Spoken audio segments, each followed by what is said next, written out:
People who spend their lives aboard ships are more inclined to see their vessels as something more than just transportation. Many see them as almost human, referring to them as her instead of it. Some leave behind a ghost after they are gone. This is the case with this week's ghost ship.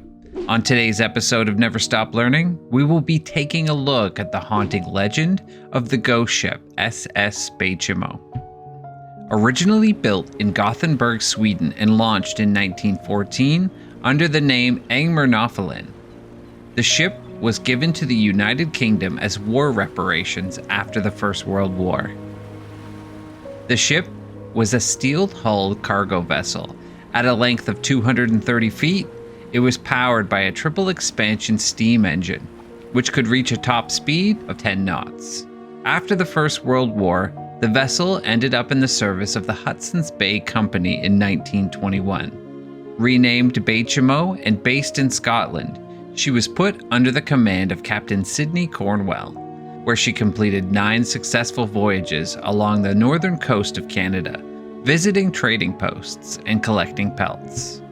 On October 1st, 1931, fate would take a sinister turn for the Baychimo. The winter ice was closing in around the ship, and she became trapped in pack ice near the northern coast of Canada.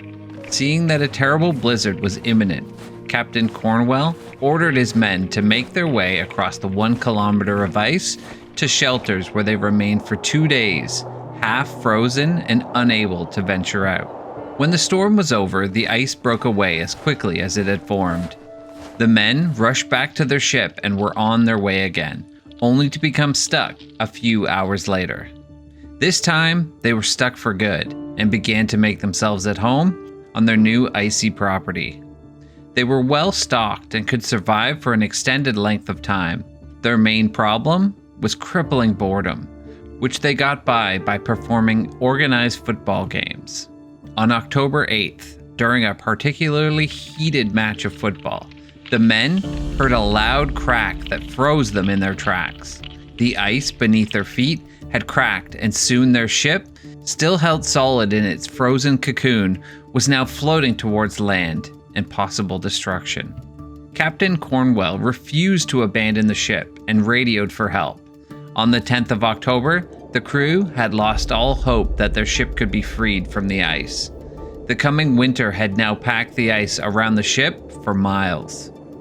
If you've enjoyed this episode so far, give us a like and subscribe to see everything else this channel has to offer. On the 15th of October, the Hudson's Bay Company sent aircraft to retrieve 22 of the crew. 15 crew remained behind, intending to wait out the winter if necessary, and constructed a wooden shelter some distance away. On November 24th, the remaining crew weathered through an exceptionally powerful blizzard. When the sun came out a few days later, there was no sign of the Baychimo. The skipper concluded that she must have broken up and sank in the storm.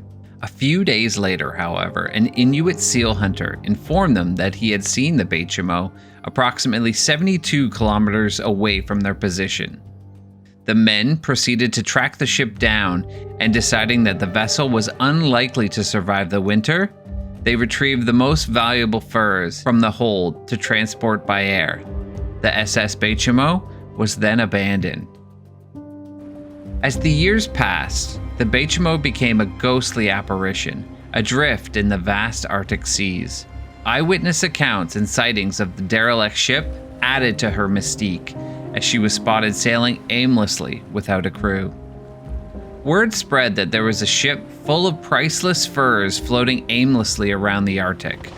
Treasure hunters and other adventurers quickly took notice. They braved the harsh conditions on various attempts to recapture the elusive ship, but all efforts proved futile. Over the decades, the ghost ship's legend grew, captivating the hearts of sailors, explorers, and storytellers alike. The SS Baychimo had acquired a reputation as a phantom, haunting the Arctic waters. Despite countless encounters, the ship remained elusive, her ultimate fate unknown. Some believe that she sank, while others claim she still sails the frozen seas, eternally adrift. And so the legend of the SS Baychimo lives on, a ghost ship forever adrift somewhere deep in the frigid wilderness of the Arctic. What do you think happened to the SS Baychimo? Do you think she still floats across the Arctic, searching for her lost crew? Let us know in the comments below. Thanks for watching this episode of Never Stop Learning. Give us a like and subscribe if you haven't done so already, and join us next week for another maritime mystery video. Until next time.